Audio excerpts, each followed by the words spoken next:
Guys, meron nag-comment si Sir John Emmanuel Regaspi. So, tinatanong niya kung paano daw mag-install ng driver nitong Isurix RX 580 natin. Straightforward lang tayo. Sobrang simple lang nitong gagawin natin. So, pag-install ng drivers nitong Isurix 580, diretso lang tayo sa Google. Search lang natin AMD drivers. So, una makikita nyo yan, itong website talaga ng AMD. And then, pagka punta mo dito, is hindi mo hahanapin yung brand ng Isurix ha. Kasi yung iba, mga first time mag-install ng drivers, hanapin nila yung brand ng graphics card, which hindi. Yung talagang hanapin mo lang dito, pare-pareho lang yan, kahit Asus yung brand mo, kahit ano pa yung brand, basta RX 580, pare-pareho lang yan sila. So, hanapin mo lang dito, RX 580. Ito, yung non-X. Ito. Tapos submit. So, ito, pipiliin mo lang kung Windows 11 ba or Windows 10 yung OS mo.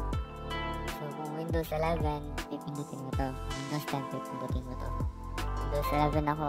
So, ito yung da-download ko. Yung AMD Software Adrenaline Edition. So, ito, i-download ko siya. So, tapos mong i-install to, i-download, i-install mo siya, which is, so, ito. Ito na yan siya. I-install mo. So, sa installation, ganito yung mangyayari, lalabas na siya. Ito. Lalabas na siya. Pagka-click nyo install,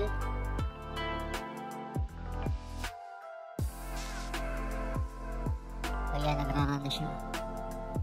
I-extract nyo na lahat ng mga files. Installing na yan siya. So, pagkatapos nyan, i-okay nyo lang ng i-okay. Pagkatapos, lalabas na siya. Ito. Lalabas na siya. Tapos, click nyo lang pa-install dahil may installer na ako. Meron akong ganito. Hindi ko na siya i-install. So, pag-install nyo yan, okay nyo lang lahat ng mga lalabas na option. Ito, wala kayong gagalawin dito. Full install to siya, guys. Install nyo yan.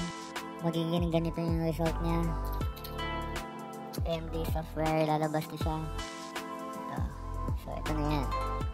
Lalabas yan siya. So, ito na.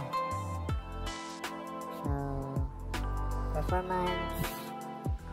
So, ito. AMD Radeon RX 580. Hindi nakasulat dyan kung ano yung brand ng RX 580 nyo. Hindi yan magiging Isurix Radeon RX 580. Talagang straight lang yan siya na RX 580.